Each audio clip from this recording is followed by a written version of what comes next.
vous aviez eu un cours avant ou rien? Parce que je vois très peu d'étudiants.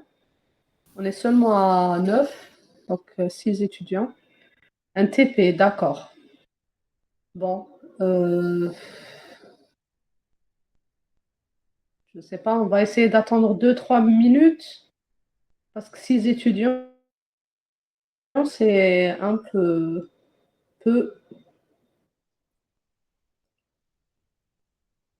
Donc, deux maximum. On commence à 8 heures. On a commencé. Vous êtes fatigué.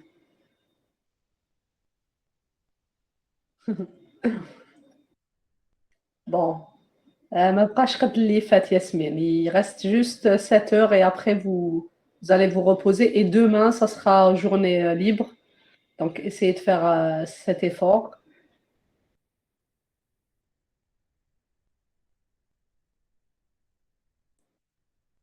Bien, donc encore, j'attends encore 3, 4 minutes et on commence. En tout cas, ça sera une séance légère.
Bon, je vous propose qu'on commence à 14 heures. Alors, 47, 50. Donc, 50, on commence. On est à 10 étudiants. Donc, encore 3 minutes, 50, on commence.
On y va. Donc, je commence par partager mon écran.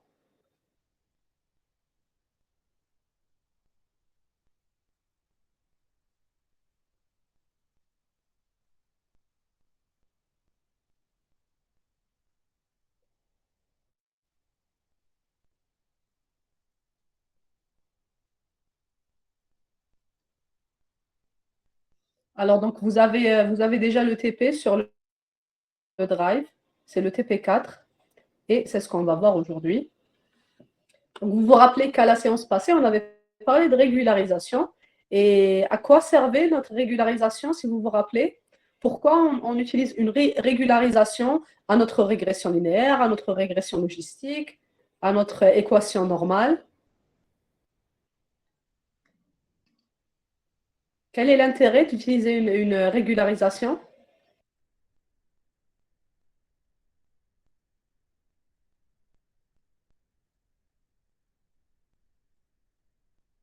Pourquoi j'utilise une régularisation? Réduire le overfitting, très bien. Donc, on essaye, ou underfitting, effectivement. Donc, soit on a un sous-apprentissage, soit on a un surapprentissage, et on va utiliser la régularisation. Alors, sans rentrer dans les détails, que fait la régularisation? Donc, j'ai un ensemble de caractéristiques.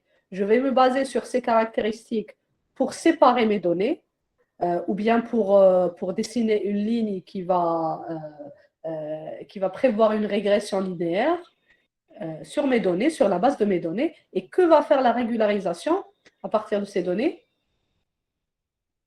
Elle va pénaliser les coefficients θ. Très bien. On va pénaliser les coefficients θ.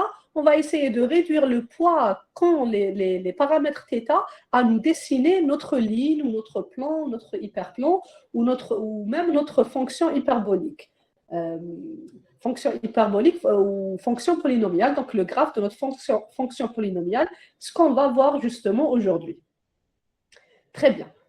Donc, plus concrètement, donc plus mathématiquement, je veux réduire les paramètres θ. Qu'est-ce que je fais? Si je veux pénaliser les paramètres θ, qu'est-ce que je vais leur faire? Plus concrètement, dans l'apprentissage, dans la phase d'apprentissage, pour les pénaliser, pour dire qu'ils sont en train, c'est eux le problème. Si mes paramètres θ ont de très grandes valeurs, je les rajoute au coût. Je vais rajouter au coût. Très bien. Je vais rajouter mes paramètres au coût. Exactement. Donc, je vais rajouter mes paramètres au coût. Et lorsque je calculerai la dérivée du coût, qu'est-ce que je vais faire aussi?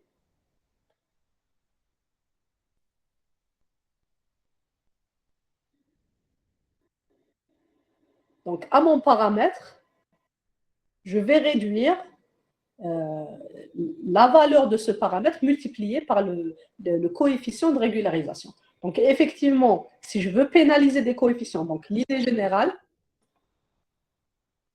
donc notre idée générale, c'est en fait donc ce que fait la régularisation. La régularisation d'un certain algorithme d'apprentissage, elle va pénaliser d'abord son objectif, c'est d'éviter le surapprentissage, d'éviter le sous-apprentissage. Comment elle va faire ça? En pénalisant les coefficients θ. Et concrètement, comment on pénalise les coefficients θ? En les rajoutant au coût, donc en les rajoutant, soit les rajoutant tels quels, soit les multipliant par une certaine valeur et les rajouter à notre coût. Donc le coût souffre plus nos paramètres θ sont grands. Donc on va essayer de réduire les paramètres θ. Et lorsque je réduis mes paramètres θ, j'aurai donc une fonction qui est moins affectée par les caractéristiques. Et donc tout ça, c'est l'idée de la régularisation. Et je repartage mon écran.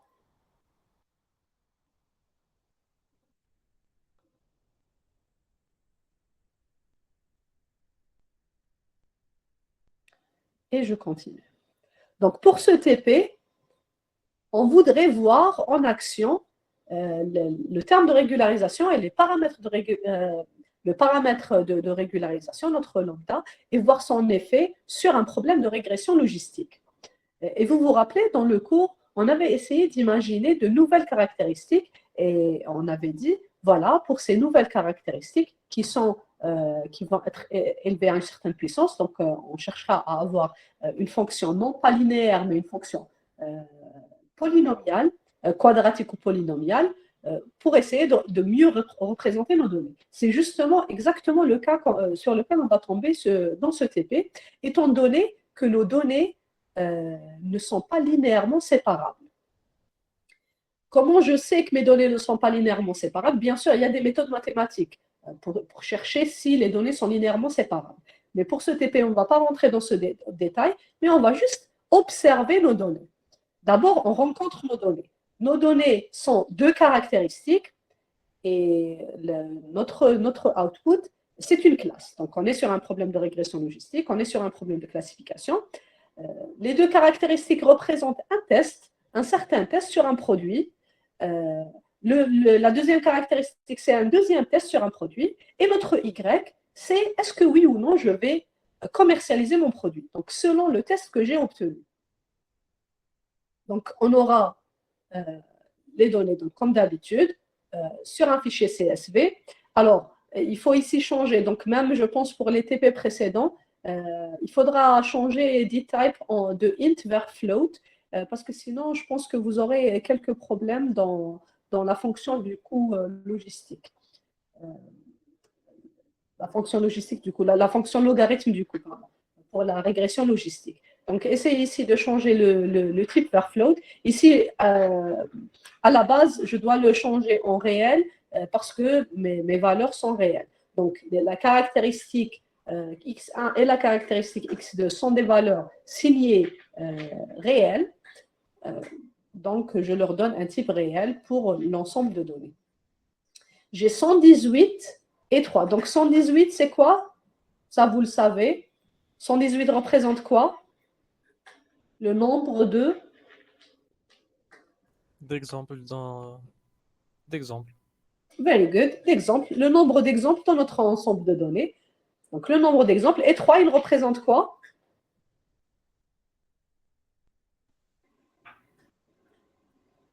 Le Que nombre de représente le paramètres 3? dans nos données. Comment? Le nombre de paramètres dans nos données. Exact. Le nombre de paramètres dans nos données, plus le target. Bien sûr, plus le target. Donc, on a les deux premières. Donc, c'est 3 colonnes. Donc, j'ai 118 lignes, 118 exemples. J'ai 3 colonnes. Donc, la première colonne, c'est la première caractéristique, notre premier feature. Deuxième colonne, c'est deuxième caractéristique. Et troisième colonne, bien sûr, c'est le target. Dans notre cas, c'est quoi notre target? Que peut prendre notre target, le Y? 1 ou 0, très bien. 1 ou 0, on est sur une classification binaire. Donc, oui ou non, je vais commercialiser mon produit. Parfait. Donc, on continue. Donc, 118 lignes, 3 colonnes. On va les séparer comme d'habitude. La première colonne, intercept, c'est les 1. C'est notre x0. La deuxième colonne et la troisième colonne, c'est le reste. Donc, en fait, je vais concaténer mon intercept avec les données de 0 jusqu'à 2. Première colonne, deuxième colonne. Bien sûr, mes y, c'est mes étiquettes. Donc, 1 ou 0. Alors, comme on avait discuté la dernière fois, on allait rajouter, donc ça j'ai gardé aussi pour ce TP, c'était une très bonne remarque que vous m'avez fait et qu'on a remarqué sur le TP. Donc on va garder toujours cette instruction pour forcer notre Y à avoir une seule colonne et ne pas tomber sur des problèmes plus tard. Donc voilà, mon X contient 3 caractéristiques et mon Y contient une seule valeur qui est soit 1, soit 0. Ce qu'on cherche maintenant, c'est de créer quelque chose de nouveau à partir de ces deux caractéristiques. Et si vous vous rappelez, si je reviens sur notre présentation, on avait essayé un petit peu de chercher une fonction qui ne soit pas linéaire, une fonction comme ceci, pour mieux séparer nos données. Et ça, ce n'est pas une équation, ce n'est pas une fonction d'une équation linéaire. C'est une fonction d'une équation quadratique.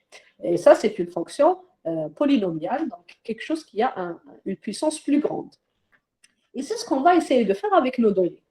Donc, nos données qui ne sont pas linéairement séparables, et on va le voir tout de suite dans la représentation de ces données, on va essayer de chercher des caractéristiques polynomiales pour mieux séparer nos données.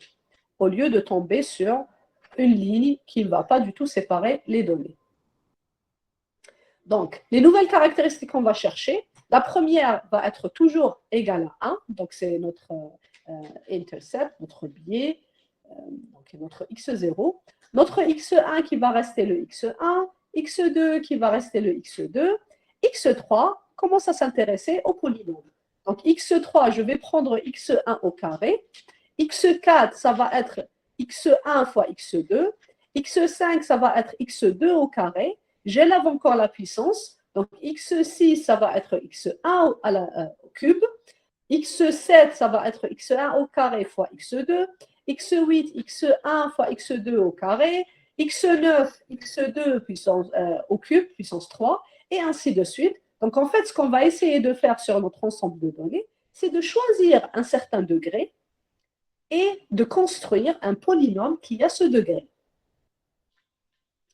Et donc, on veut arriver à quelque chose comme ceci pour essayer un petit peu de raffiner notre fonction hypothèse et notre ligne séparatrice pour mieux séparer nos données. Et comment on le fait? Donc, on va juste élever à une certaine puissance, au degré de notre polynôme, notre fonction hypothèse. Comment on va faire ça? Bien sûr, en créant de nouvelles caractéristiques. Alors, dans notre cas, je vous demande de créer un polynôme à degré 6. Et en fait, si je crée un polynôme à degré 6, j'aurai exactement 28 caractéristiques. Et là, donc, je vais vous demander, pour ce TP, d'essayer de réfléchir comment on a obtenu ces 28 caractéristiques. En fait, comment on les a obtenues, c'est simple. Si j'avais un polynôme à 2 degrés, j'aurais obtenu en fait x0, x1, x2, x3, donc c'est x au carré, x4, x1 fois x2, et x5, pardon, c'est x2 au carré. Donc en fait, j'aurais obtenu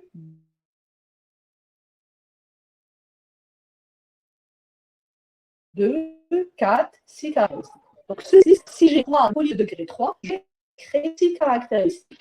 Si j'ai un polynôme de degré 2, j'aurais créé 6 caractéristiques. Si j'avais un polynôme de degré 3, j'aurais donc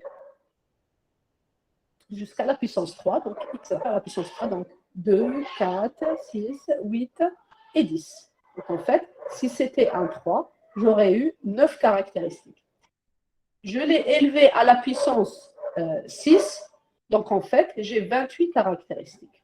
Et comment on a obtenu ces 28 caractéristiques? C'est simple, vous allez essayer, si vous essayez de résoudre ça, vous allez juste, vous avez normalement déjà vu.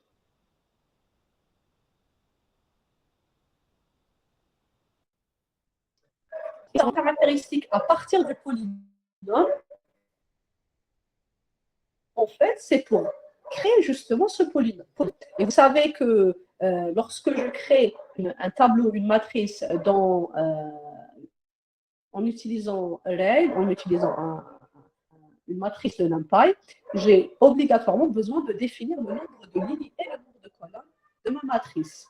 Et c'est ce que je vais avoir besoin ici. Donc, quel est le nombre de caractéristiques que je vais avoir si le degré de mon polynôme est égal à 6? Donc ici, je l'ai défini, il est égal à 28 ici. Donc ce que je vous demande de faire dans la fonction mapping, c'est de rajouter comme paramètre le degré et pour construire notre nouvelle caractéristique, nos nouvelles caractéristiques qui vont être incluses dans le outx, donc c'est la nouvelle matrice de caractéristiques. Donc en fait, en entrée, mon x sera 118 lignes et 3 colonnes. En sortie, ça sera 118 lignes, mais 28 colonnes. Et comment j'ai obtenu ces colonnes? On va le voir tout de suite. Donc, je définis le nombre de colonnes qui est égal à 28. Et en fait, 28 représente tout simplement le nombre de caractéristiques élevé à une certaine puissance. J'initialise le nombre de caractéristiques pour tous les exemples. Donc, là, ma matrice de caractéristiques a au nombre d'exemples. Donc, la taille de x, donc le nombre de lignes de x, dans notre cas c'est 118 exemples, et le nombre de colonnes qui va être 28 colonnes, donc on devrait calculer sur la base du degré du polynôme. x1, c'est la première caractéristique, x2, c'est la deuxième caractéristique. Et pourquoi je décortique x1 et x2? Justement, pour revenir à ça. Je sais que x3 va être x1 au carré. Donc, j'ai besoin d'avoir x1 seul et x2 seul. Voilà, donc j'ai séparé x1 de x2. J'initialise un k à 0 et je commence une certaine boucle. Et pour voir que fait cette boucle, on aura besoin un petit peu de dérouler notre algorithme.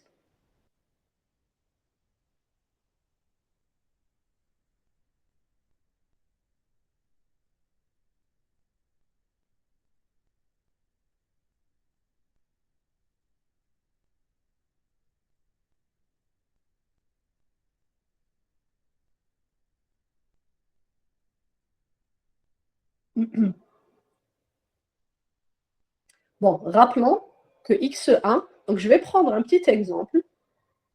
Je vais prendre, non pas les 118, je ne vais pas prendre les 118 valeurs de x, mais je vais prendre donc x1 avec peut-être 3 valeurs, 1, 5, 8, et x2 avec 3 valeurs, 3, 2, 2. Et je vais essayer de construire. Donc ça, c'est le premier exemple. Deuxième exemple, troisième exemple, avec la caractéristique x1. Et ça, c'est ma caractéristique x2.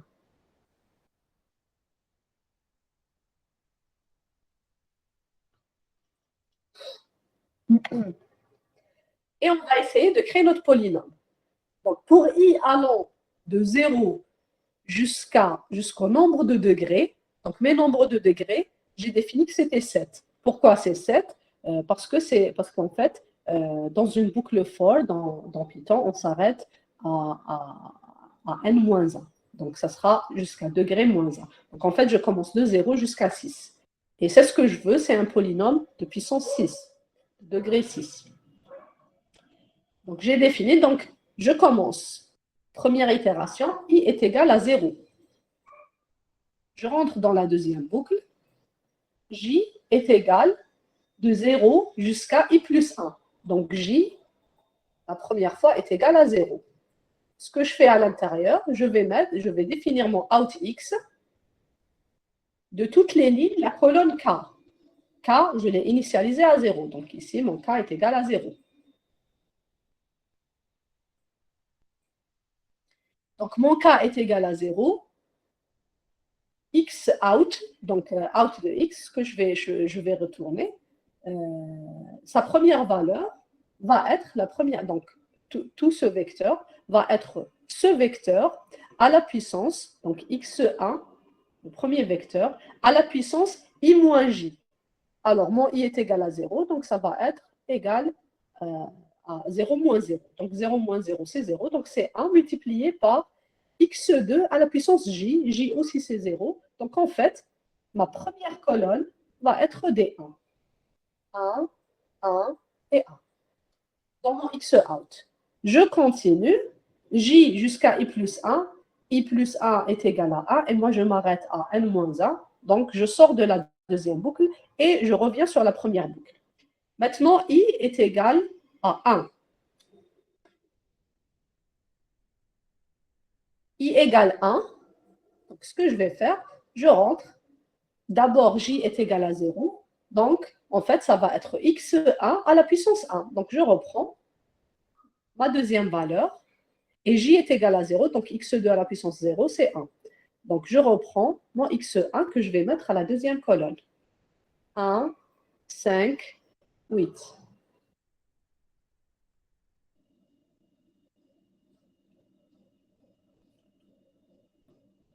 J est égal à 1 maintenant. J'enlève mon 0 et je mets J égale à 1. Lorsque J est égal à 1, qu'est-ce que j'aurai dans la troisième colonne? Donc, K est égal à K plus 1. Donc, je suis à la troisième colonne. qu'est-ce que j'aurai dans out?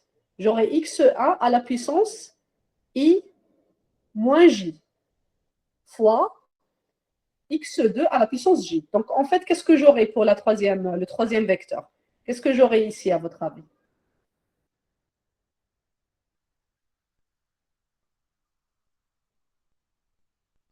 J'espère que vous n'êtes pas perdu. Qu'est-ce que j'aurai dans la troisième colonne, dans mon x out?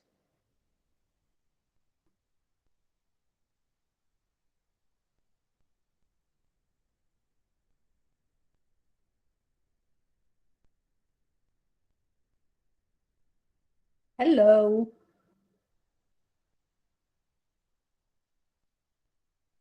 Fatigué?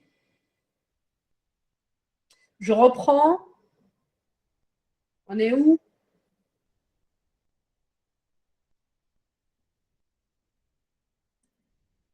Bien. Oui, madame, reprend. Je reprends dès le début, depuis la fonction de mapping. OK, no problem. Donc, je reviens sur ma fonction. Bon, rappelons-nous, ce dont j'ai besoin, c'est de créer un polynôme. J'ai démarré avec, bon, imaginez que j'ai ces caractéristiques. Donc, j'ai un grand X qui est égal à 1, 5, 8. Et 3, 2, 2. Ça, c'est mon grand X. Que représente la première colonne, s'il vous plaît, dans mon grand X? Que représente la première colonne?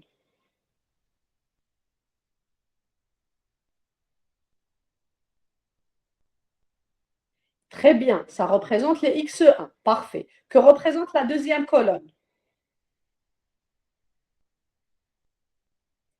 C'est mes x2. Très bien. Que représente chaque ligne dans mon x?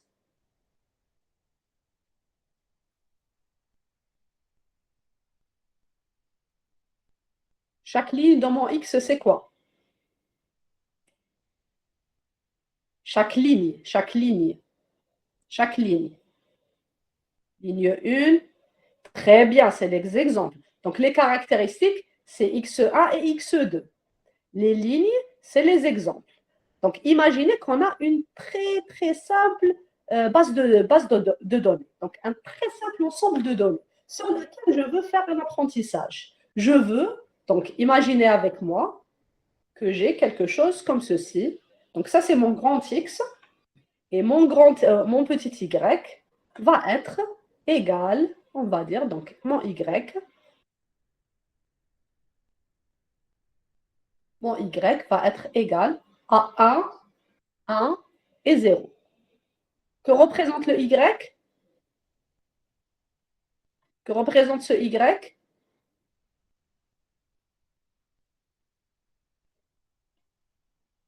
Target. Très bien. Parfait. Donc, la première ligne de Y représente quoi? Que représente ce premier 1?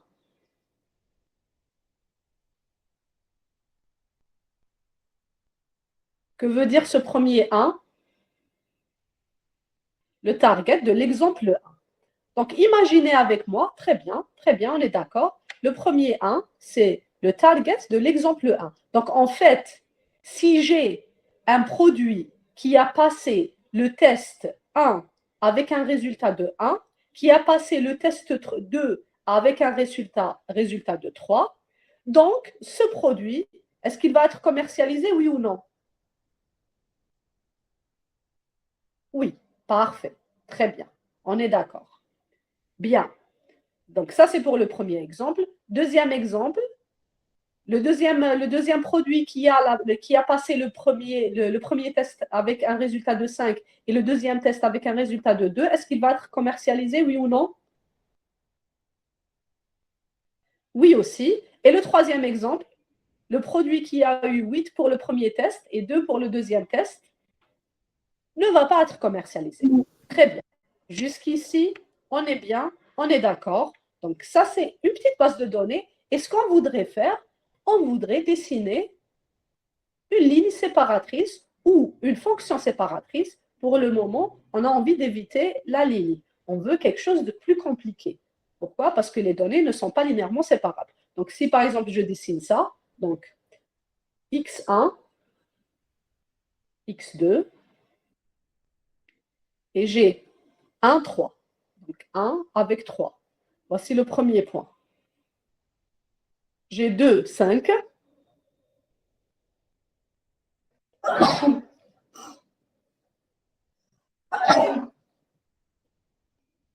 Donc 1, 3 est là. 2, 5 est là. Ça, c'est mes exemples positifs. Et je vais dessiner un exemple négatif qui est 8, 2. Voici mon exemple négatif. On va imaginer qu'une ligne n'a pas pu séparer ces données. Et on va imaginer que les données doivent être séparées pour quelque chose, avec quelque chose de plus compliqué. Par exemple, un cercle. Tout ce qui est à l'intérieur du cercle va être positif et tout ce qui est à l'extérieur du cercle va être négatif, va être de classe 0. Et on veut justement trouver l'équation de ce cercle. Et l'équation de ce cercle, c'est sûr que ce n'est pas une équation linéaire. Elle doit avoir une puissance plus grande que 0, ou que 1, pardon. Et donc, pour ce faire, ce qu'on va essayer de faire, c'est de créer de nouvelles caractéristiques. C'est ce qu'on avait dit en cours. On a besoin parfois de créer de nouvelles caractéristiques, de les élever à une puissance, à une certaine puissance, pour que ça représente un polynôme, et un polynôme est capable mieux de séparer les données, bien sûr théoriquement. Donc, pour ce faire, on va essayer de créer justement ces nouvelles caractéristiques. Et nous, comme on est des informaticiens, on peut le faire avec un certain code, un certain algorithme. L'algorithme que je vous propose est celui-ci. Et pour comprendre comment cet algorithme fonctionne, on va essayer de dérouler sur un certain exemple qui est celui-ci, donc l'exemple de mes x. Pour créer de nouvelles caractéristiques basées sur x1 que j'ai ici et x2, est-ce que j'ai besoin des y ou pas? À votre avis, est-ce que j'aurais besoin de mes y si je veux créer des caractéristiques? Très bien, je n'ai pas besoin de mes y. Parfait, parfait. Donc, je vais supprimer ça. Je n'ai pas besoin des y. Je vais juste me baser sur x1, x2 pour essayer de trouver quelque chose qui est un polynôme et qui a un certain degré. Commençons avec le polynôme de degré 3. Je ne veux pas aller plus loin. Je vais commencer avec un polynôme de degré 3. Donc, en fait, le résultat devrait être quelque chose comme x1 plus x2 plus, alors, θ, bien sûr, θ0 plus θ1 x1 plus θ2 x2 plus θ3 x1 à la puissance 2 plus θ4 x2 à la puissance 2 plus θ5 x1 fois x2 et on continue. Donc, plus θ6 x à la puissance 3, plus θ7 x à la puissance 3 fois x1, x à la puissance 2 fois x2, et ainsi de suite. Donc, c'est ce qu'on va essayer de réaliser. Donc, je vais dire que mon degré, le degré du polynôme que je veux créer, est égal à 3. Donc, je devrais, à la fin de mon algorithme, tomber sur ce que je viens de dire. Donc, x1 à la puissance 3, x2 à la puissance 3, x1 à la puissance 2 fois x2, x1 à la puissance 2 fois x3 fois x2 à la puissance 3, et ainsi de suite. Donc, ce que je vais faire, je vais essayer d'initialiser une matrice qui aura combien de lignes? Donc, le output que je vais avoir. Imaginez que je veux donc créer de nouvelles caractéristiques à la base de ces caractéristiques. Et je veux les mettre sur une certaine matrice. À votre avis, quel sera le nombre de lignes de cette matrice? La matrice en sortie.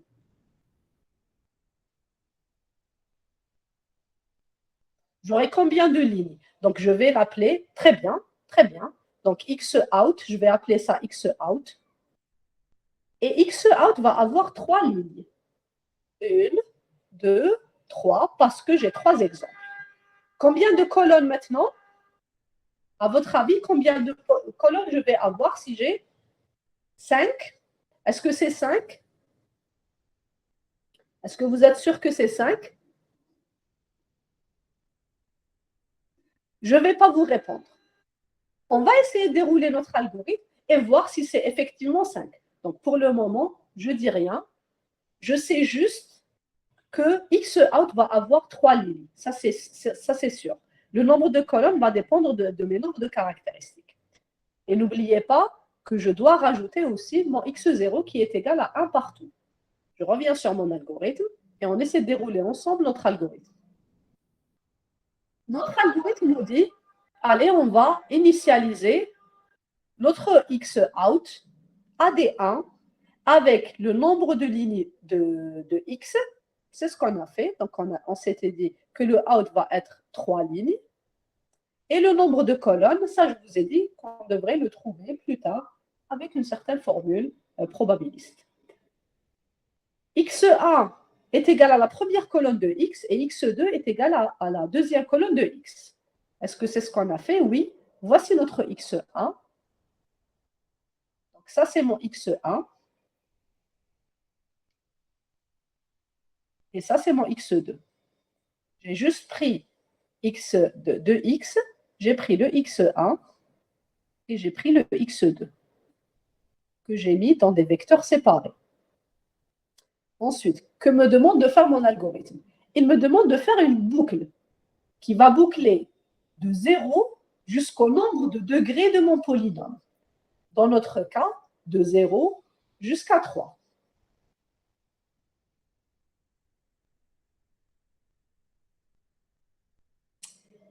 De 0 jusqu'à 3 plus 1. Alors, pourquoi? Parce que je sais que Python s'arrête à la valeur n-1. Donc, c'est pour ça qu'ici, moi, j'ai défini ça. Mais bon, ça, c'est l'exemple précis.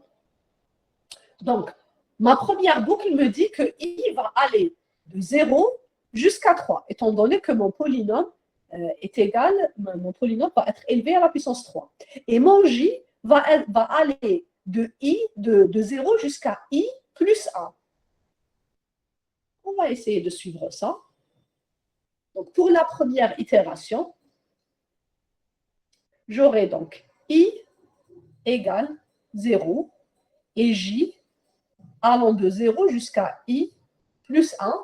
Mais comme c'est une boucle dans Python, donc ça s'arrête à i moins 1 en fait. Donc jusqu'à 0. Donc i est égal à 0, j va aller de 0 jusqu'à 0. Et ma première colonne va être x1, donc ça va être x1 qui est 1, 5, 8, à la puissance i moins j. I moins j, c'est égal à combien? À 0, très bien. Donc en fait, j'ai pris x1, j'ai élevé à la puissance 0 et je l'ai multiplié par x2 à la puissance j. J est à combien? À 0, très bien. Donc, si j est à 0, donc j'aurai 3, 2, 2 à la puissance 0. Et ça va. Le résultat, ça sera quoi, s'il vous plaît? Très bien. Donc, 1, 1, 1. Et en fait, qu'est-ce que j'ai construit? Ma première caractéristique, c'est quoi? C'est mon biais, c'est my intercept. Voilà. Donc, j'ai construit ma première caractéristique qui est D1. Et ça, c'était lorsque i est égal à 0 et j est égal à 0. Je continue maintenant. Je mets i est égal à 1 et je continue à voir ce qui se passe avec mon algorithme. Donc, maintenant, i est égal à 1.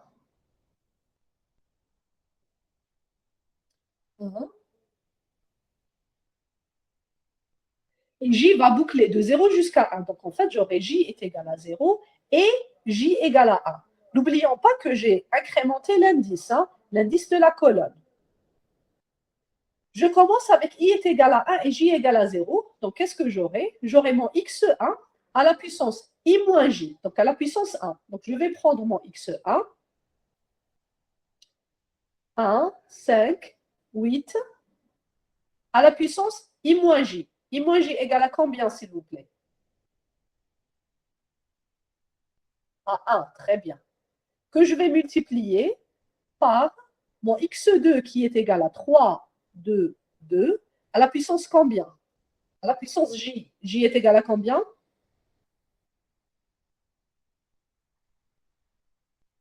0. Très bien. Donc, le résultat, ça va être quoi? Ça va être x1. Très bien.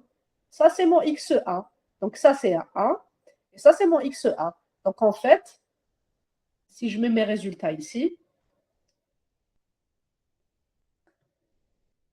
j'ai construit jusqu'à présent, avec i est égal à 0 et i est égal à 1, j'ai construit une certaine matrice qui était mon x out. Et jusqu'à présent, x out est égal à 1, 1, 1, 1, 5, 8. Et je n'ai pas encore terminé. Je continue.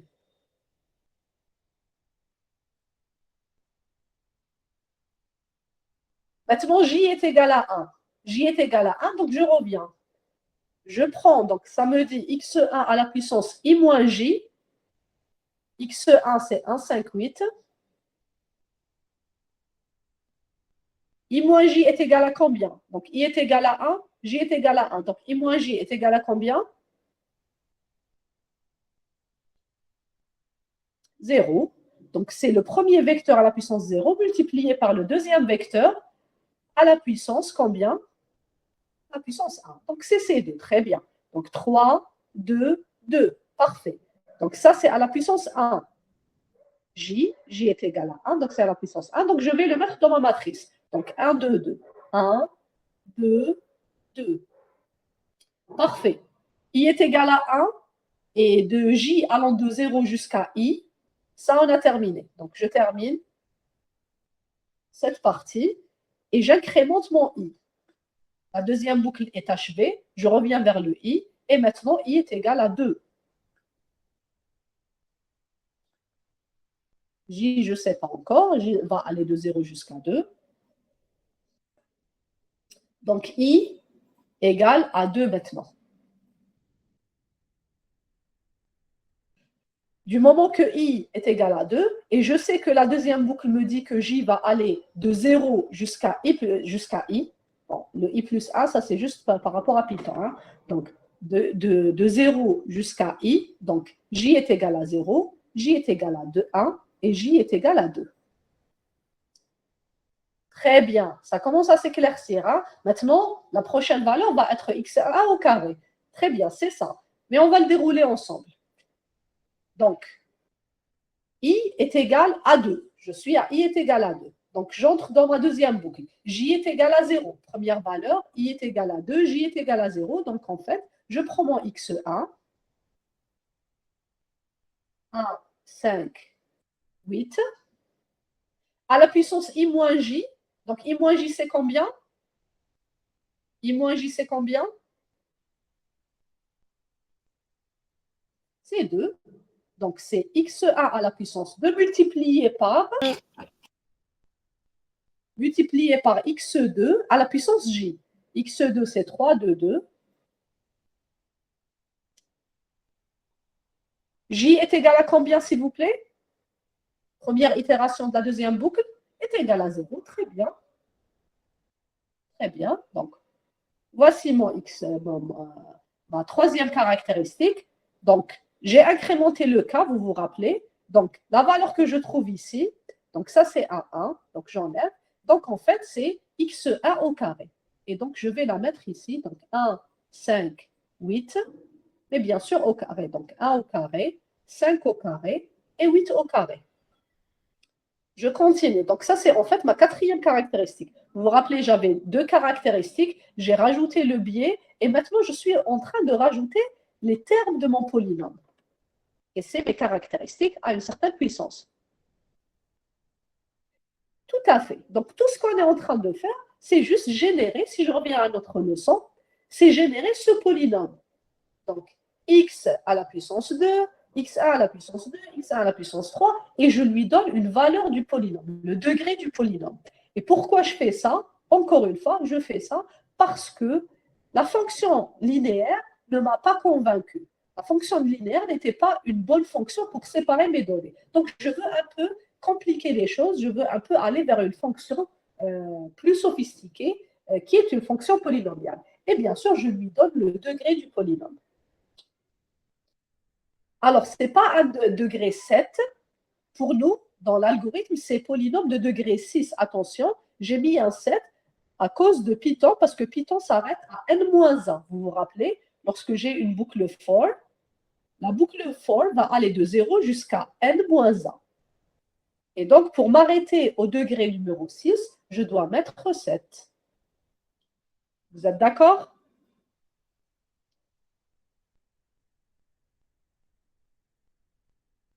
Très bien.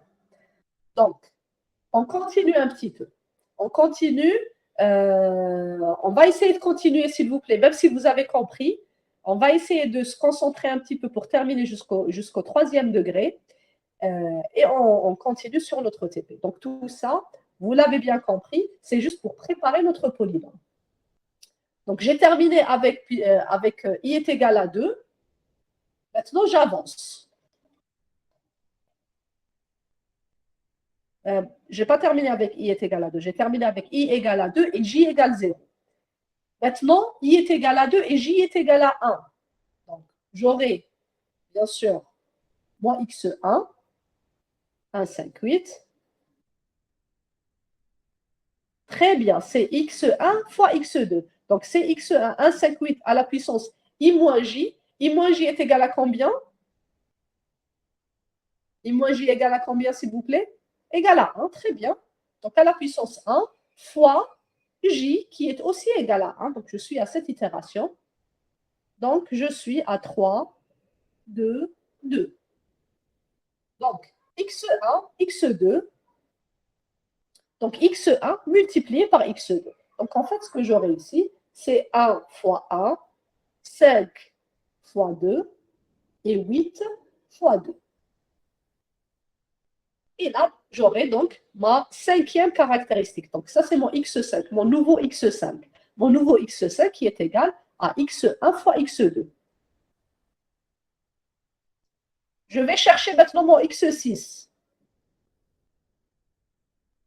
Ça, on a terminé. x6, à votre avis, il sera égal à quoi? x6 sera égal à quoi? Très bien, ça va être x au carré. Parfait. Donc, en fait, je prends mon x1. Donc, x1, 1, 5, 8. À la puissance i moins j, i est égal à 2 et j est égal à 2. Donc, à la puissance 0, multiplié par x2 à la puissance j, donc x2 au carré. Donc, 3, 2, 2. Je reviens sur ma matrice. Donc, x6 qui est égal à x2 au carré. Donc, 1 au carré, 2 au carré et 2 au carré. J'ai créé ma caractéristique numéro 6. J'ai terminé avec mon i. Maintenant, je passe à i est égal à 3. Et c'est la dernière itération pour la grande boucle. Donc, i maintenant est égal à 3. 3 ici. J est égal à 0. J égale 1. J égale 2. Et J égale 3. J va aller de 0 jusqu'à i. Alors, première valeur.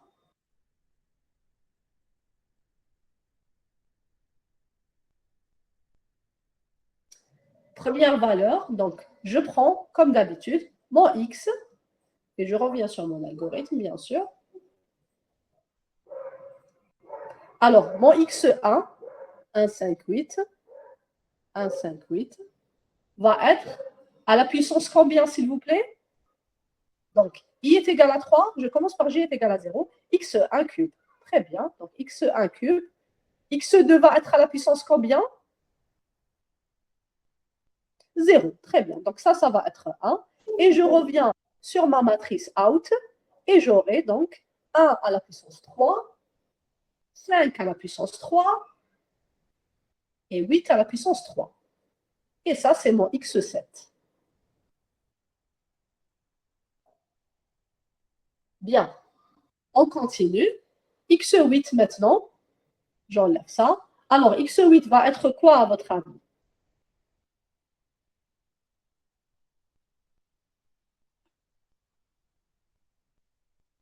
I est égal à 3, J est égal à 1. Bien, bien, c'est x1 au carré fois x2. Très bien. Donc, en fait, on déroule ensemble. Donc, c'est 1, 5, 8. 1, 5, 8. À la puissance i moins j, donc à la puissance 2, fois 3, 2, 2, à la puissance j. J est égal à 2. Je suis dans ce, j est égal à 1, pardon. Je suis ici. Donc, en fait, je reviens sur ma matrice et j'ai créé ma caractéristique x8 qui est égale à 1 au carré, 1 au carré plus multiplié par, c'est combien x2, 3. 1 au carré multiplié par 3. 5 au carré multiplié par 2. Et 8 au carré multiplié par 2. Donc ça, c'est ma caractéristique x8. Je continue avec ma caractéristique x9. x9 où i est égal à 3 et j égale à 2. Ça va être x1 à la puissance 1 fois x2 à la puissance 2. Très bien, très bien. Donc, on essaie de vérifier ça ensemble. Donc, en fait, c'était x1, 1, 5, 8, à la puissance i moins j, i est égal à 3, j est égal à 2, donc à la puissance 1, fois x2, 3, 2, 2, à la puissance 2, j est égal à 2. Et donc, j'ai créé ma neuvième caractéristique, x9, qui était donc 1 fois 3 au carré, 5 fois 2 au carré, et 8 fois 2 au carré.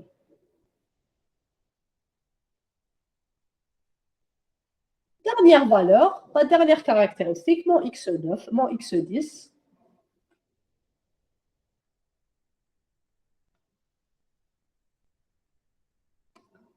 x10 va être égal à quoi, s'il vous plaît? À votre avis, x10 va être égal à quoi? Donc, j'ai i est égal à 3 et j est égal à 3. x10 va être égal à combien? Avant de tester ça. I égale à 3, j égale à 3. Donc, x1 puissance quelque chose. Voilà, donc c'est x2 à la puissance 3. Donc ça à la puissance 0. Donc, à la puissance i moins j, i est égal à 3 moins j, donc c'est égal à 0. Donc 1, 5, 8, je l'enlève. Et je garde seulement x2 que je vais mettre à la puissance 3. Et donc, j'aurai 3 puissance 3, 2 puissance 3, 3 et 2 puissance 3. Et voici donc, mon nouvel ensemble de données. Donc, mes 3 exemples qui avaient seulement 2 caractéristiques se sont retrouvés avec 10 caractéristiques. x10. Donc, alors, x9, bien sûr, donc x0, x1, x2, x3, et là, donc, on a donc x3, x4,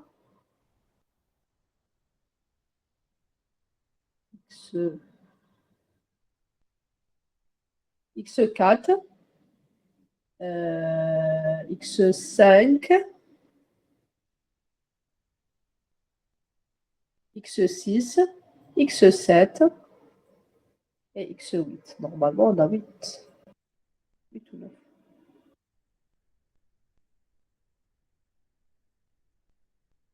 Donc ça, c'est notre levier. Ça, c'est x1, x2, xa au carré, x1 fois x2, x2 au carré, x1 à la puissance 3, x1 au carré fois x2, x1 fois x2 au carré, et x2 à la puissance 3.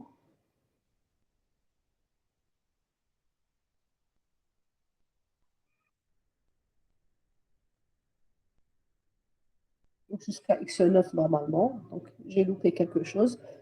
En tout cas, donc, on aura 10 caractéristiques. Et donc, ce n'est pas les 3 caractéristiques ou les 5 caractéristiques dont on avait parlé tout à l'heure, mais c'est plutôt 10 caractéristiques.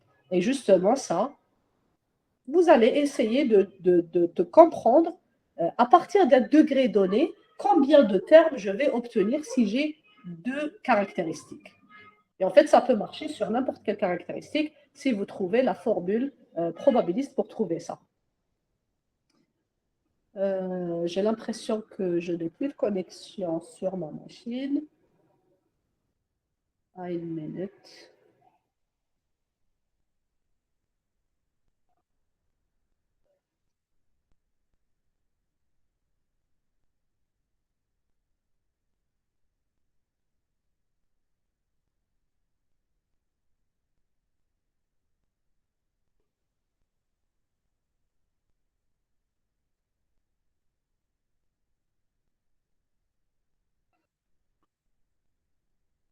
Est-ce que c'est clair pour la création de nouvelles caractéristiques jusqu'à présent? Ça va? Très bien.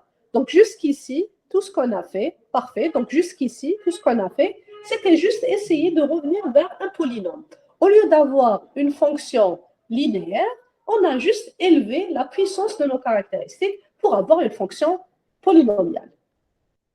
Une fois qu'on a cette fonction polynomiale, c'est là qu'on va mieux voir la séparation des données et qu'on va mieux voir l'effet de la régularisation. Donc maintenant, vous vous rappelez, on avait une matrice de 3 colonnes et 118 lignes. Maintenant, on a une matrice de 118 lignes et 28 colonnes. Pourquoi? Parce qu'on a de nouveaux termes dans notre on a de nouvelles caractéristiques, et en fait, ces caractéristiques, c'est des termes de notre polynôme qu'on vient de créer avec un certain degré. Pour nous, ça a été le degré 6. Sigmoïde et calcul du coût. Donc, la fonction sigmoïde va être la même, du moment qu'on est toujours sur notre régression logistique. Donc, on va garder la même fonction linéaire pour la fonction logistique, notre sigmoïde. Pour le calcul du coût, donc là, on va un petit peu changer. Pourquoi? Parce que le coût, maintenant, va inclure la pénalité de nos θ avec notre terme lambda, lambda qui va pénaliser nos θ.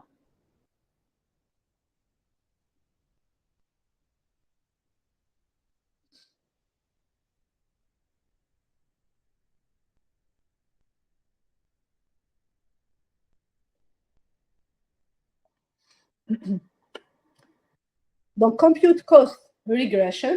Donc, là, on va avoir donc, en entrée nos x, nos y, nos paramètres θ, et en plus, donc, on a le lambda. Alors, j'avais mis lambda sans A, mais là, je pense que c'est un mot réservé pour Python. Donc, j'ai préféré éviter, comme ça, on n'aura pas de conflit avec les mots réservés. Donc, vous allez essayer d'écrire ça, compute cost. En fait, c'est exactement ce que vous avez fait la semaine passée, sauf que maintenant, on va juste rajouter notre terme de régularisation à notre coût. Donc, on était quelque part. Donc, ça, c'est la descente. Et le coût. Donc, pour le coût, donc on avait juste pour la régression. Est-ce que ça, c'était la régularisation? Non, ça, c'était la régression linéaire.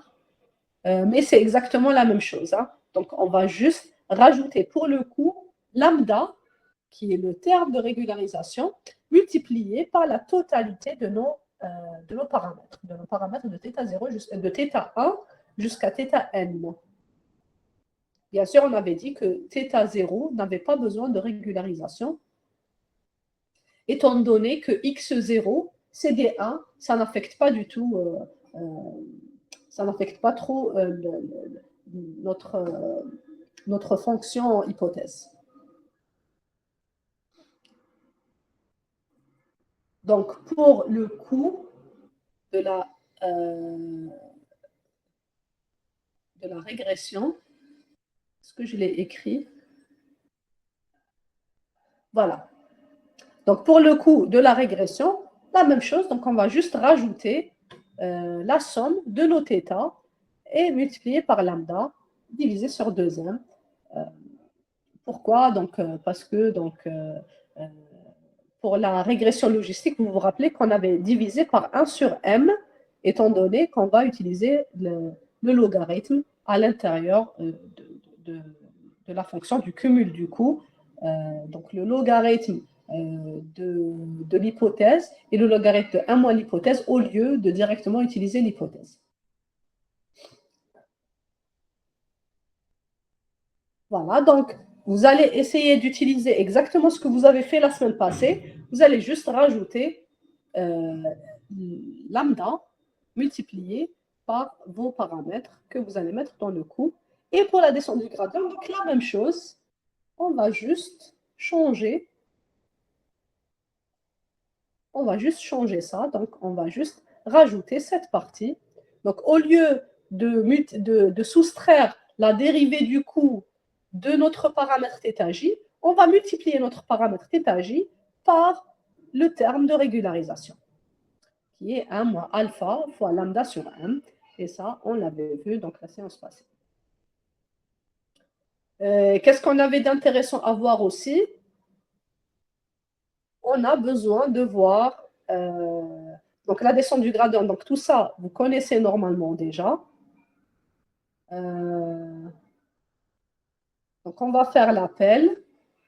Et donc ici, j'ai juste changé. Au lieu de dessiner une ligne, vous allez dessiner un cercle. En fait, c'est pareil. Hein, donc c'est le même plot que vous allez utiliser, que vous avez déjà utilisé pour dessiner. Mais ce qui sera intéressant pour cette fois-ci, c'est que vos données vont être différentes et complètement différentes, linéairement séparables qu'on a déjà vu la séance passée. Donc, si vous vous rappelez, la séance passée, on avait juste eu des données positives et des données négatives qui étaient linéairement séparables et on le voyait directement sur notre schéma.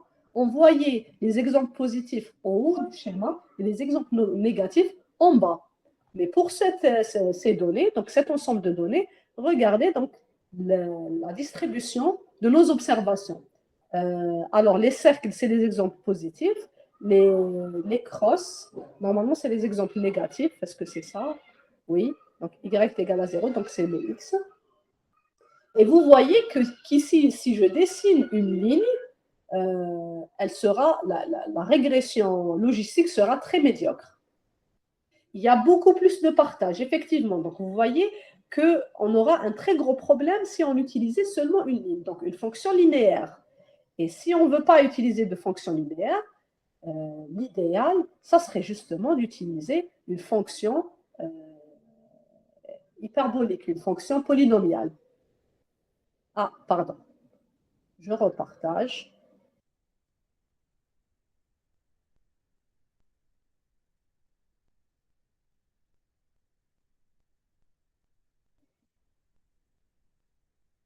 Voilà. Est-ce que vous arrivez à voir?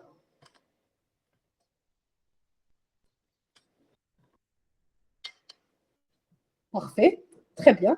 Donc, vous remarquez ici que les données ne sont pas linéairement séparables. Et donc, je disais tout à l'heure que est-ce que mes vecteurs sont linéairement séparables? Ça, je peux le trouver mathématiquement. Je ne sais pas si vous êtes arrivé à ça en première ou deuxième année, en MI. Mais donc, il y a des techniques mathématiques pour savoir si nos données sont linéairement séparables ou pas. Mais on ne va pas s'approfondir dans ça pour ce cours, mais on va juste donc essayer de voir au moins graphiquement, est-ce que les données sont séparables? Est-ce que les données sont linéairement séparables?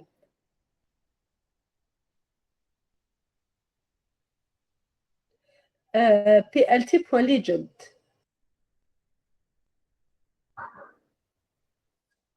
Justement, plt.legend.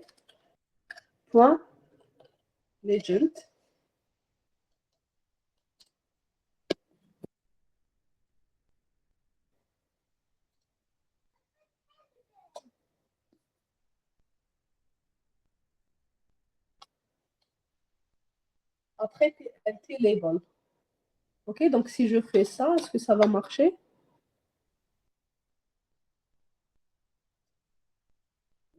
Ça ne prend pas de paramètres. Ah oui. Merci, Ahlam. Très bien, donc voilà, plt.legend. Cool. Ok, donc voilà, donc visuellement, est-ce que nos données sont linéairement séparables? Visuellement, on voit qu'elles ne sont pas linéairement séparables. Et donc, on a besoin d'une fonction un peu plus sophistiquée. Et c'est pour ça qu'on a essayé d'utiliser justement cette petite portion de code pour essayer de créer justement les nouvelles caractéristiques qui sont basées sur les anciennes caractéristiques et qui vont justement nous permettre de dessiner par la suite la fonction polynomiale qu'on aura ici. Vous voyez que pour l'affichage, je ne vais pas afficher ni x0, ni x3, 4, 5, 6, 7, je n'en ai pas besoin. Pourquoi? Parce qu'à la base, la fonction que je vais dessiner par rapport à x1 et x2, elle est basée sur x1 et x2. Donc, je n'ai besoin que de deux valeurs, x1 et x2, pour calculer toutes les autres caractéristiques, pour avoir les paramètres et de finalement dessiner notre fonction ici. Normalement, idéalement, vous allez tomber. Alors, avant de parler de la fonction idéale, je vous propose deux fonctions qui ont été déjà calculées. À votre avis, est-ce que ces deux fonctions séparatrices, est-ce que ces deux fonctions polynomiales sont bonnes pour séparer nos données? Oui ou non?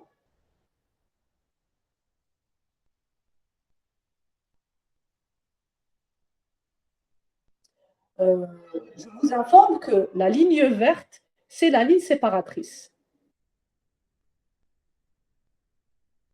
Celle de gauche est un peu mal placée. Bien. La première n'est pas bonne. D'accord. Très bien. Les autres, qu'est-ce que vous pensez? Ah, pardon.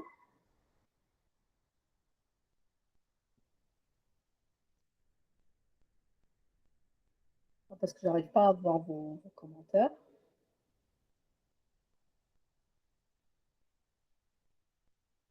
Vous pensez que la première n'est pas bien placée, la deuxième? À votre avis, où est le surapprentissage et où est le sous-apprentissage?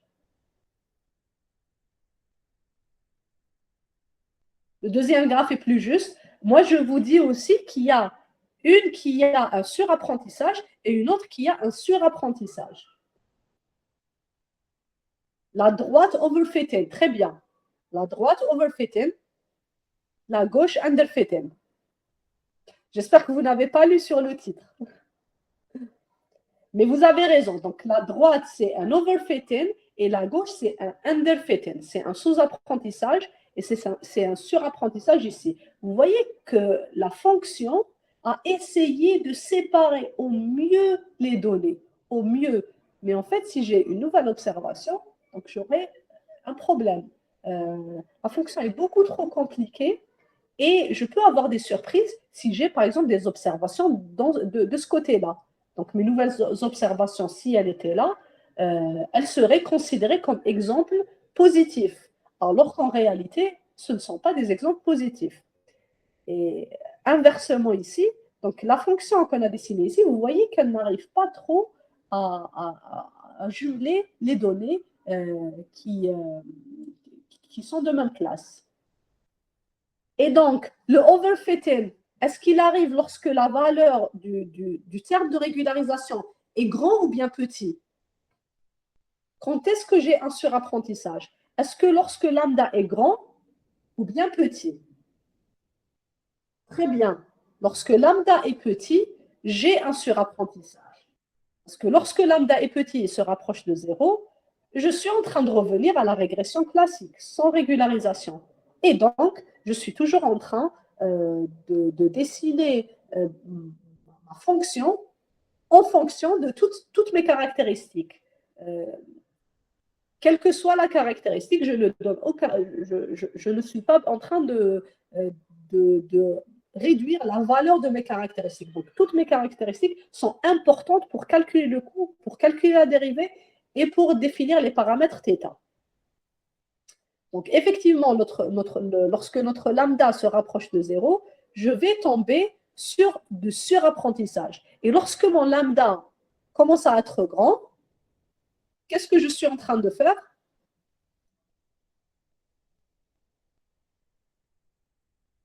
Qu'est-ce qu'on est en train de faire lorsqu'on augmente la valeur de lambda?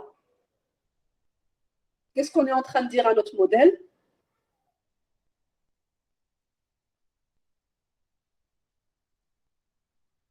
À votre avis, lorsque j'augmente mon lambda, si je reviens ici, lorsque mon lambda est grand, lorsque le lambda est grand, qu'est-ce que je suis en train de dire?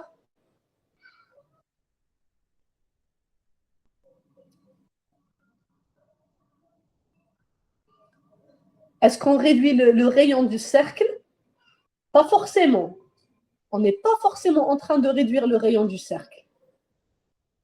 On est en train de modifier la fonction, le polynôme. Je peux avoir un cercle plus grand que ça, mais qui ne s'adapte toujours pas à mes données. Donc, pas forcément la réduction du rayon.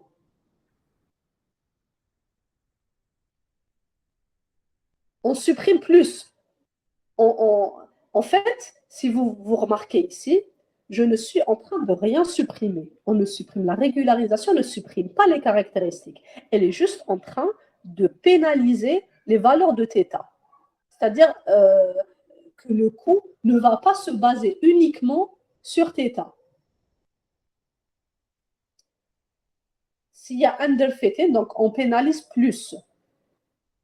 Tout à fait, tout à fait. On pénalise plus, exactement. Et comment on est en train de pénaliser?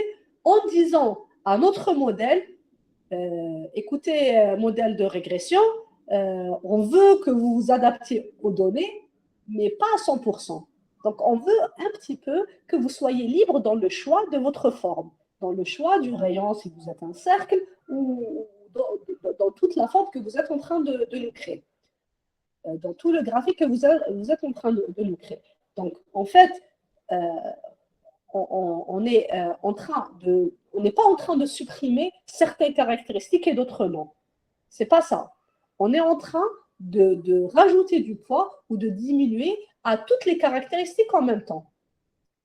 Et si vous vous rappelez dans l'exemple qu'on avait vu en cours, le premier exemple, on avait pénalisé seulement x3 et x4, donc seulement θ3 et θ4, mais lorsqu'on est arrivé à la régression proprement implémentée, donc la technique de régularisation, à la technique de régularisation proprement parlée, ici on n'a pas choisi seulement θ1, θ2 ou bien θ7, θ8. On a dit que tous les θ, à part le premier θ, à part θ0, vont être pénalisés avec lambda. Donc, à tous les θ, on va non seulement enlever la dérivée, mais aussi enlever une certaine valeur pour que θ soit petit et pour qu'on puisse donner moins de valeur à toutes les caractéristiques. Sauf bien sûr le biais, et le biais, ça ne nous intéresse pas vu que le biais est égal à 1.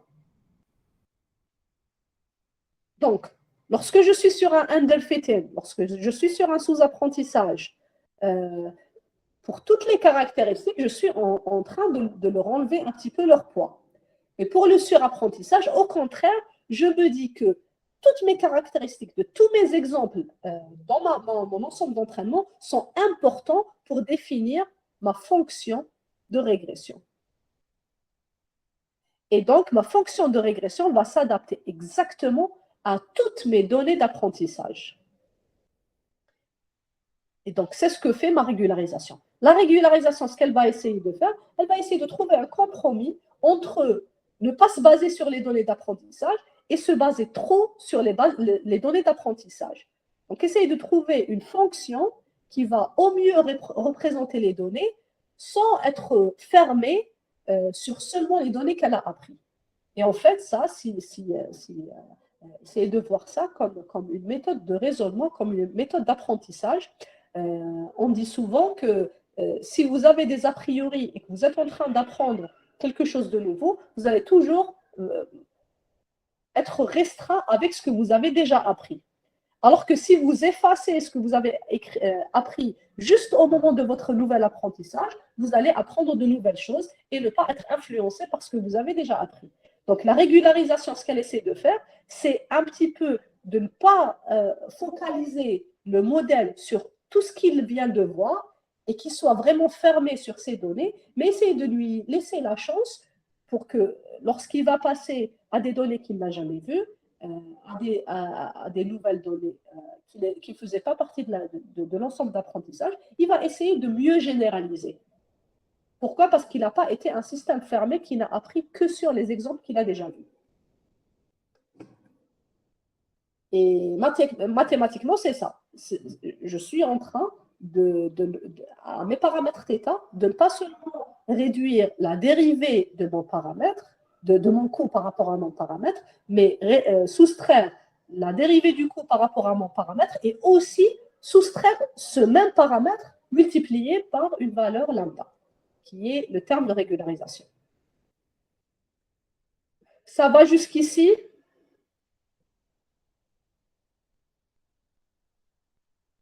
Est-ce qu'il y a des questions jusqu'ici, s'il vous plaît? Parfait, parfait. Je vous propose aussi de voir, donc, on a vu sous le surapprentissage, on a une fonction beaucoup trop compliquée. On a un sous-apprentissage, une fonction beaucoup trop simple, et on a un apprentissage plus ou moins idéal, et c'est ce qu'on a ici. Donc, voici la fonction qui va nous donner un compromis entre surapprentissage et sous-apprentissage. Donc, ce que vous allez essayer de faire dans ce TP, c'est essayer d'implémenter la régularisation et de changer les paramètres de lambda. Essayez un lambda grand, par exemple 100. Essayez un lambda petit qui se rapproche de 0 ou bien un lambda égal à 0. Donc, normalement, pour lambda est égal à 0, vous allez retomber exactement sur l'algorithme que vous avez utilisé durant le TP précédent. Et si vous choisissez lambda égal à 1, vous tomberez sur quelque chose qui ressemblera à ceci, où on a un certain compromis. Bien sûr, si vous trouvez lambda égal à 2 meilleur, c'est à vous de voir, et tout ça, ça fera partie de votre analyse, de votre classifieur et de votre facteur de régularisation. On aimerait aussi, donc, dans ce TP, essayer de voir la qualité du classifieur. On ne va pas s'approfondir sur ce qu'on a fait dans les métriques. On verra ça plus tard, Inch'Allah, durant ce semestre. Mais on va essayer juste de voir, par rapport au Y prédit et aux Y réels, quelle est la moyenne des objets, des exemples qui ont été bien prédits. Bien sûr, sans passer ni par apprentissage, ni par ensemble d'apprentissage, d'entraînement, ni par ensemble de tests. Hein. Vous allez calculer la précision sur tous vos X. Donc, je vais aller appeler la fonction predict. Je lui donne tout mon ensemble de données, les 118 valeurs, et ensuite, ça va me retourner des classes, soit 0, soit 1. À ces classes qui seront appelées YPRED, je vais essayer de voir est-ce que la valeur réelle de Y égale à la valeur réelle prédite. Je calcule la moyenne, je multiplie par 100 pour avoir un certain pourcentage de précision. Bien sûr, comment je vais prédire YPRED, à votre avis? Qu'est-ce que je vais faire pour trouver YPRED à partir de mon algorithme de régression logistique? Si je veux trouver Y prédit, donc les vraies étiquettes, 0 ou 1, qu'est-ce que je fais?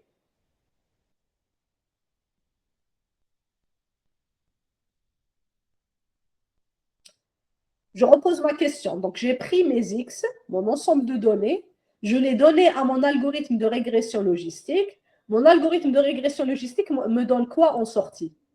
Quelle est la sortie de ma descente du gradient?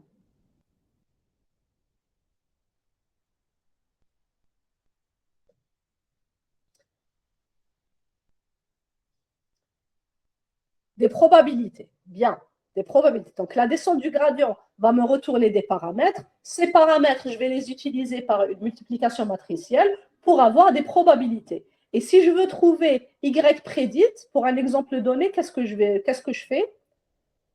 Donc, si j'ai des probabilités, un seuillage, très bien.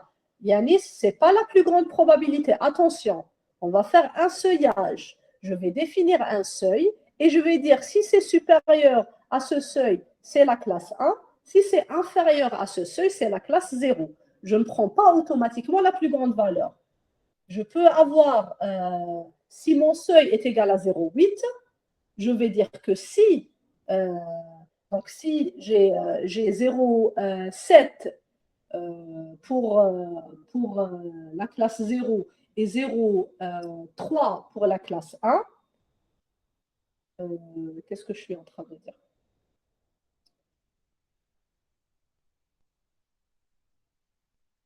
Vous choisissez celle qui dépasse le seuil. On a plusieurs probabilités qui dépassent le seuil. Oui, donc dans votre X, vous avez, donc si je prends cet exemple, donc j'ai 118 valeurs, donc de 1 jusqu'à 118, de 0 jusqu'à 117. Donc ça, c'est mon X. Mon X va me donner les probabilités, donc Hθ. Hθ de X. Hθ de X que j'ai trouvé en multipliant θ avec les caractéristiques, mes θ avec mes caractéristiques, et j'ai, donc pour la première, pour le premier exemple, j'ai un 0,3. Pour le deuxième exemple, j'ai un 0,5.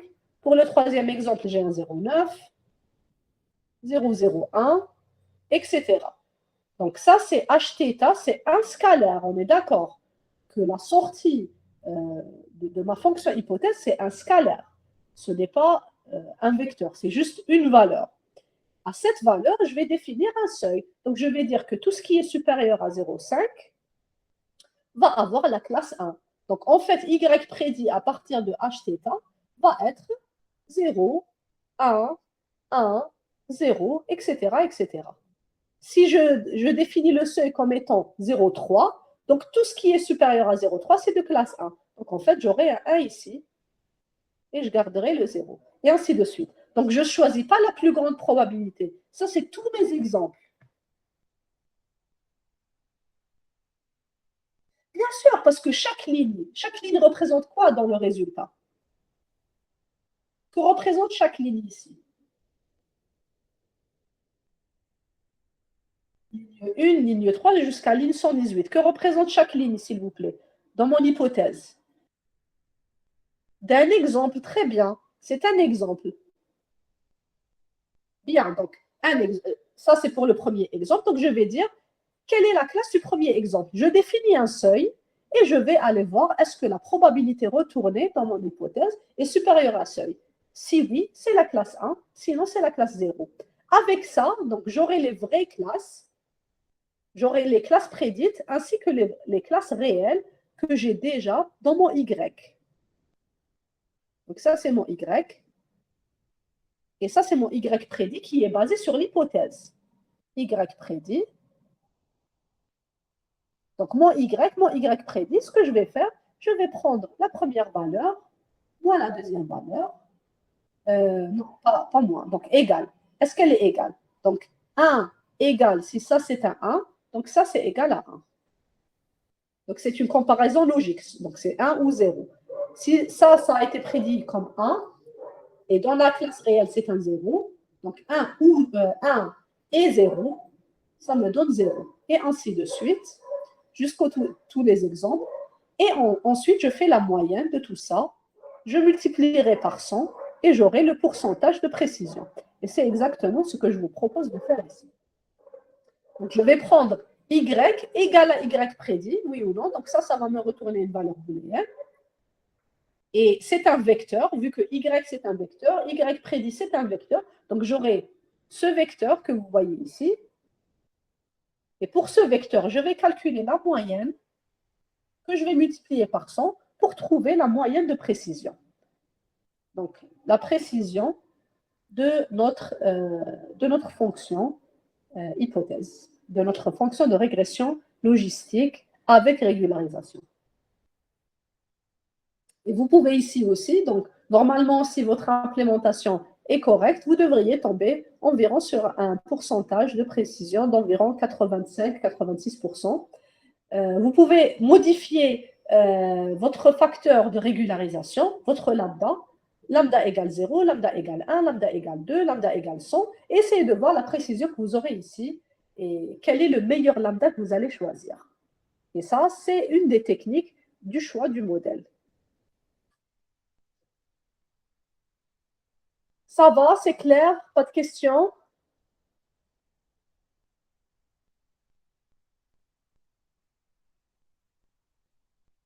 Des questions, s'il vous plaît?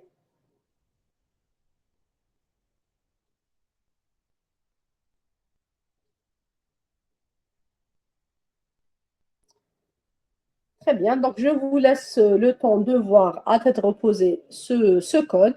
Et bien sûr, je reste disponible pour toutes vos questions par email, sinon durant la prochaine séance.